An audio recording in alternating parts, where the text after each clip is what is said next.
자, 156조 에너지띠와 반도체 부분을 보도록 하겠습니다. 지금 보면은 이제 기체 원자의 경우에 우리가 에너지 준위를 배웠었죠, 그죠?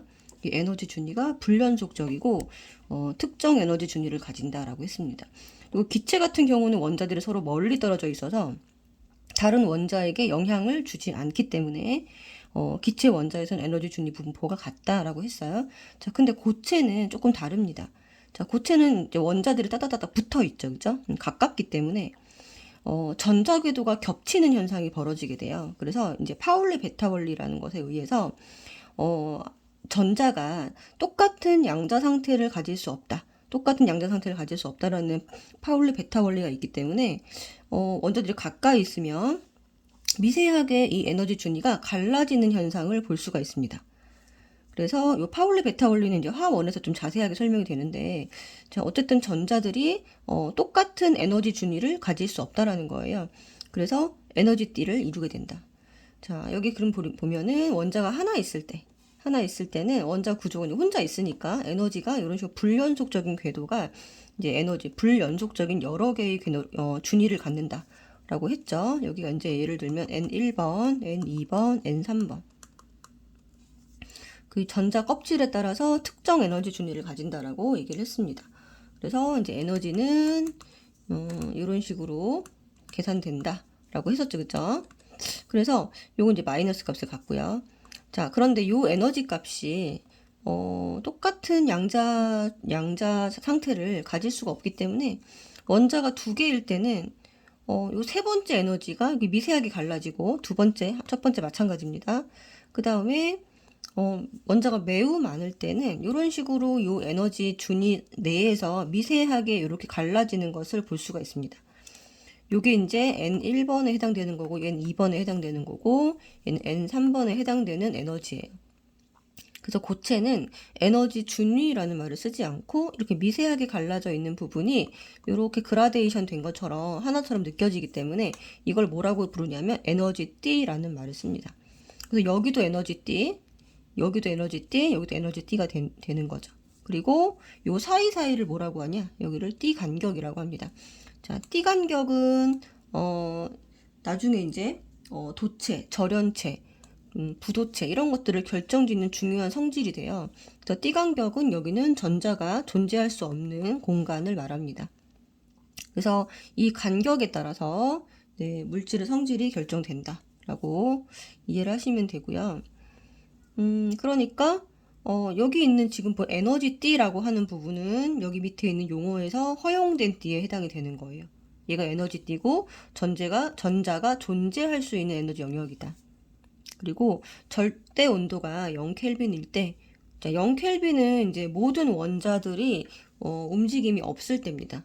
이거는 이제 화학에서 이제 사용되는 용어인데 0켈빈일 때는 모든 원자나 분자들이 운동 에너지가 0이다. 운동 에너지가 아예 없다라고 생각하시면 되고, 자, 그 상태에서 고체 원자 전자들은 가장 낮은 부분부터 채워 나간다. 요거는 앞서 기체일 때랑 같은 상황입니다. 가장 낮은 부분부터 채워 나가고요. 그리고 원자가띠라고 하는 거는 이 허용된 띠 중에서 가장 위에 있는 띠를 말합니다. 그래서 원자과 전자가 존재하는 띠다라고 이해를 해주시면 되고, 전자가 자유롭게 움직이지 못한다. 여기는 빈 공간이 없기 때문에 자유롭게 움직이지 못한다라고 봐주시면 돼요. 그러면은 전도띠라고 하는 건 뭐냐면, 전도띠는 원자가띠의 바로 위에 에너지띠다. 그래서 여기는 그냥 아직 채워져 있지 않은 공간이라고 하고요.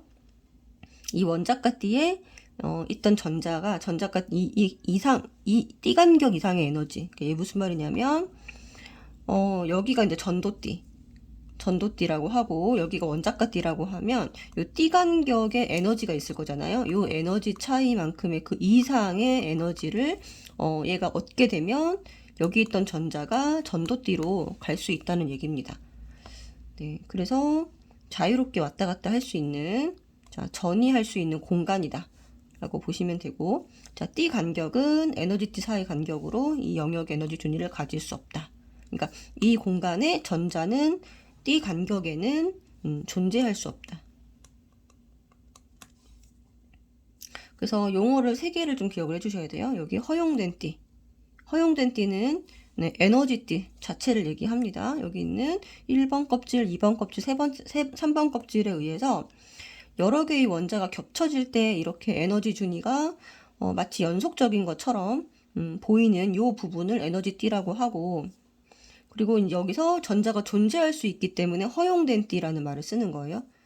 근데 이 에너지 띠 중에서도 가장 바깥에 있는 원자가 전자가 존재할 수 있는 띠를 원자가 띠, 여기 원자가 띠라고 하고, 그 다음에 이 원자가 띠에서 전자가 튕겨나가서 어떤 특정 에너지를 얻게 되면 전도띠로 갈 수 있다. 네, 전도띠로 갈 수 있다라고 보시면 됩니다. 그리고 띠 간격에는 존재할 수 없다. 그죠? 자, 그러면은, 자, 고체가 여러 가지 이제 물질들이 있어요. 물질의 이제 이 전기 전도성에 따라서 크게는 3가지로 나눕니다. 그래서 전자가 모두 채워져 있는 원자가띠인 전자는 자유롭게 움직이지 못한다. 그러니까 원자가띠에 있는 전자는 자유롭게 움직이지 못해. 여기 지금 보이시죠? 원자가띠는 전자가 가득 채워져 있기 때문에 전자가 자유롭게 움직이지 못합니다. 그런데 이 전자가 움직일 수 때는 언제냐면 이 띠간격만큼의 이 에너지를 받았을 때예요. 이 띠간격 이상의 이 에너지를 받았을 때 이 원자가띠는 이 내에서 움직이는 게 아니라 어디로 갈 수 있다? 전도띠로 갈 수 있다라는 거거든요. 그러면서 전류를 흐르게 할 수 있다라는 겁니다. 전도띠로 전이된 전자가 있어야지만, 네, 이거 뭐라고 하냐면 전도띠로 전이된 전자를 자유전자라고 하는데, 이 자유전자가 있어야지만 전류가 흐르게 되는 거예요. 그러면은 여기 이 띠간격이 작을수록 좋겠죠? 그쵸? 네. 그래서 이 여기 있는 올라간 전자를 자유전자라고 하고, 그럼 여기서 이제 전이된 전자에서 빈 구멍이 생기잖아요. 이렇게 빨간 색깔 구멍, 그쵸? 여기를 뭐라고 한다? 양공이라고 합니다. 요 구멍을 양공이라고 한다. 자유전자와 양공에 의해서 전류가 흐르게 됩니다. 그래서 이제 자유전자는 아까도 설명했고요. 양공은 원자가띠에 생기는 빈자리를 뜻하고요. 전자가 채워지면서 이 양공이 사라지는 것처럼 보입니다. 그래서 이가 마치 플러스 같은 역할을 한다. 플러스 입자는 아닌데 플러스 전하를 띈 것 같은 역할을 하는 게 바로 양공이에요. 그래서 자유전자는 마이너스 전하 역할을 하고 양공은 플러스 전하 역할을 한다. 이렇게 보시면 되고, 도체 같은 경우는 그러니까 여기 원자가띠와 전도띠 사이에 띠 간격이 없죠. 지금 보면 여기 부분에 보면 띠 간격이 없습니다. 그죠? 그리고 여기 겹쳐 있다. 띠 간격이 없다. 여기 표시해 주시고, 그러니까 얘는 얼마든지 그냥 쉽게 전자가 이동할 수 있는 거예요. 그죠? 그래서 띠 간격이 없기 때문에 약간의 에너지만 흡수해도 바로 자유전자를 만들어냅니다. 그래서 전기 전도성이 매우 크다. 그리고 저항은 매우 작다. 이렇게 보시면 되고, 여기 있는 금속 물질들이 여기에 해당이 돼요. 자, 근데 절연체라고 하는 거는 다른 말로 부도체인데 도체가 아니란 소리죠. 그죠? 전류가 흐르기 어려운 물질입니다. 얘네들은 이제 이 띠 간격이 매우 넓어서 이동이 불가능한 상태를 얘기합니다. 그래서 뭐 나무나 플라스틱 이런 것들을 얘기하고, 뭐 나무나 고무, 유리, 다이아몬드 같은 비금속 물질을 얘기를 하고요. 특히 나무 같은 경우 전기가 거의 안 흐르는데, 얘는 이제 자연 상태에서는 번개 같은 현상에 의해서 전류가 흐르는 것을 볼 수 있죠. 그죠? 그래서 정말 많은 큰 에너지가 오면 전류가 안 흐르는 건 아닙니다. 왜냐면은 이 띠간격 이상의 에너지를 받기만 하면 되거든요. 근데 물론 이 간격이 매우 크긴 하지만 이 이상의 에너지를 받으면 전류가 순간적으로 흐를 수는 있다. 그죠? 자, 띠간격이 여기 매우 넓어서 전류가 거의 흐르지 않는다. 그죠?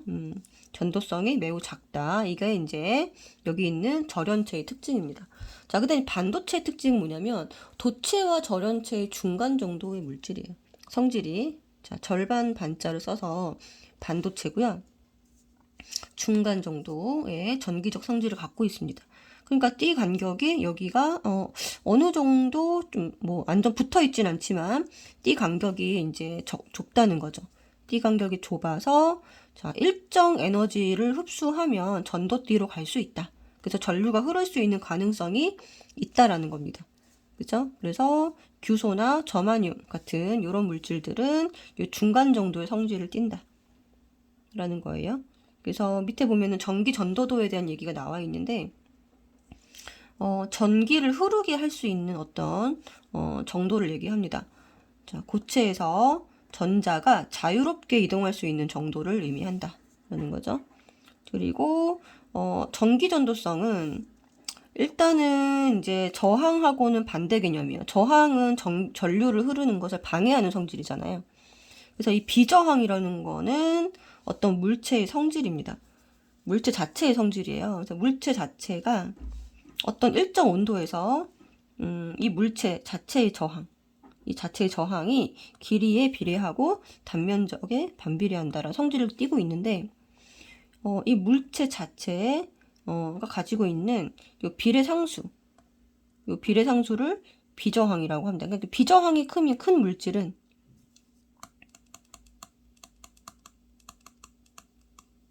비저항이 큰 물질은 저항이 크다라고 보시면 됩니다. 알겠죠? 요거랑 요거는 비례하는 관계이기 때문에 비저항이 큰 물질은 저항이 크다. 그리고 이 비저항은 물질 자체의 특성이다. 이렇게 봐주시면 될 것 같아요. 그래서 전기 전도도는 비저항의 역수와 같다라는 건 반비례한다는 거죠. 그렇죠? 그래서 전기 전도도가 클수록 전류가 잘 흐른다. 자, 전류하고 비저항은 반비례 관계이기 때문에 얘랑 얘는 오히려 비례 관계인 거죠. 자, 이렇게 해서 이 정도로 이제 정리해 주시면 되고요. 뒤로 가서 이제 여러 가지 물질 전기 전도도가 나와 있습니다. 자, 실제 고체는 이제 원자의 종류, 그리고 결정 구조에 따라서도 약간 달라지고요. 주변 온도, 불순물의 포함 정도에 따라서 달라질 수 있다. 그래서 여기 오른쪽으로 갈수록 전기 전도성이 큰 물질이고요. 여기 있는 이제 구리, 철, 금 같은 금속 물질이 큰 쪽에 있고, 규소, 저마늄 같은 얘네들이 이제 도체인데 도체, 얘네들은 반도체. 그리고 이렇게 비금속으로 구성되어 있는 이런 물질들이 이제 부도체에 해당이 됩니다. 절연체에 해당이 되죠. 얘들은 다 비금속이다. 이렇게 이 정도로 이제 좀 봐주시면 될 것 같습니다. 네. 자, 그래서 밑 뒤에 보면은 이제 문제를 조금 볼 텐데요. 여기 자, 에너지띠에 대한 설명으로 옳은 것은 동그라미, 아닌 것은 X로 표시하시오 그랬습니다. 자, 에너지띠는 기체에서 나타난다가 아니라 고체에서 나타난다. 이렇게 해주셔야 되고, 그 다음에 전자는 띠 간격에 해당되는 에너지는 가질 수 없다. 자, 띠 간격에 해당되는 에너지라고 했거든요. 자, 이거는 이제 허용된 띠 사이사이를 얘기하는 거잖아요. 띠 간격은 가질 수 없는 것이 맞고, 그 다음에 에너지띠 내에서, 에너지띠는 이제 허용된 띠를 얘기합니다. 허용된 띠 내에서 에너지가 준위가 연속적으로 보인다. 그쵸? 연속적으로 보인다. 그래서 에너지 준위가 미세하게 갈라져서 연속적으로 보인다라고 꼭 기억을 해주세요. 자, 그 다음에 그림은 고체의 에너지띠를 얘기하는 겁니다. 여기 힌트가 있죠? A는 채워져 있지 않고 B는 채워져 있다. 그러니까 A는 채워져 있지 않고 C는 채워져 있다. C가 뭐가 되는 거예요? 여기가 원자가 띠가 되는 거고요. 그렇죠? A가 채워져 있지 않는 부분이 이제 채워질 부분인 거죠. 채워져 있지 않은 부분은 앞으로 채워질 부분이에요. 전이가 가능한 부분입니다. 네, 그러면은 여기 원자가띠에서 전도띠로 이렇게 전자가 갈 수 있다라는 거거든요. 그리고 여기 B는 띠 간격을 얘기하는 거죠. 띠틈, 띠 간격. 자, A, B, C가 뭔지 써라. 다 썼고요. 자, B의 크기와 전기 전도성의 관계입니다. 그래서 B의 크기는 전기 전도성에 네, 둘은 반비례한다. 라고 해주시면 될 것 같습니다. 자, 그 다음에 자유전자와 양공에 대한 설명 중 가로 안에 알맞은 말을 써라. 원자가 띠에 있던 전자가 띠 간격 이상의 에너지입니다. 띠 간격 이상의 에너지. 이상의 에너지를 흡수하여 전도띠로 전이하게 되면 자유전자가 되어 고체 내에서 움직일 수 있게 된다. 전자가 움직여서 전이를 하면 이때 생긴 양공이 있죠. 이건 양공 어디에 생기는 거예요? 원자가 띠에 생기는 거예요. 여기서 전자가 채워지면서 움직일 수 있으며 얘가 플러스 전하와 같은 역할을 한다. 그쵸? 자, 그 다음에 4번. 자, 도체, 절연체, 반도체의 에너지띠 구조입니다. 자, 도체는 여기가 붙어 있는 게 도체입니다. 띠 간격이 없어요. 얘가 도체고요. 그 다음에 띠 간격이 매우 넓은 게 뭐냐요? 이거 절연체입니다. 띠 간격이 이렇게 좁은 게 뭐에 해당이 되나요? 얘가 이제 반도체에 해당이 되는 거죠. 자, 그다음 5번. 해당되는 고체를 보기에서 있는 대로 고르세요. 그랬습니다. 지금 보면은, 자, 띠 간격이 없다라고 하면은, 아까 얘기했듯이 도체에 해당이 되고, 원자가 띠가 완전히 채워졌다. 자, 완전히 채워진 거는 절연체하고 반도체를 쓰시면 되고요. 도체 같은 경우는 언제든지 갈 수 있기 때문에 완전히 채워지지는 않습니다. 그 다음에 원자가 띠와 전도띠 사이의 띠 간격이 가장 큰 고체, 이 간격이 가장 큰 고체를 뭐라고 하나요? 절연체라고 하죠. 네. 그래서 여기 2번에 별표 치고 완전히 채워지는 경우는 네, 띠 간격이 있어서 전자들이 그냥 함부로 네, 그 전도띠로 갈 수 없는 경우를 얘기합니다. 도체 같은 경우는 띠 간격이 여기 보시다시피 아예 없기 때문에 그냥 바로바로 갈 수 있잖아요. 원자가 띠에가 완전 가득 채워져 있지는 여기가 가득 채워져 있지는 않다라는 거고요. 반도체와 절연체는 여기가 가득 채워져서 이제 갈 곳이 없을 때 네, 에너지를 받으면 일로 갈 수 있다라는 걸 얘기합니다. 물질의 전기 전도성에 대한 설명으로 옳은 것은 전기 전도도는 고체 전압을 걸었을 때 양공이 아니라 자유전자가 자유롭게 이동할 수 있는 정도를 얘기한다고 했으니까 틀렸고요. 도체는 절연체보다 전기 전도도가 크다. 그렇죠? 그리고 물질의 전기 전도도는 비저항이 클수록 작다. 반비례하니까 반대 관계, 역수 관계입니다. 그래서 틀렸다. 이렇게 해주시면 됩니다.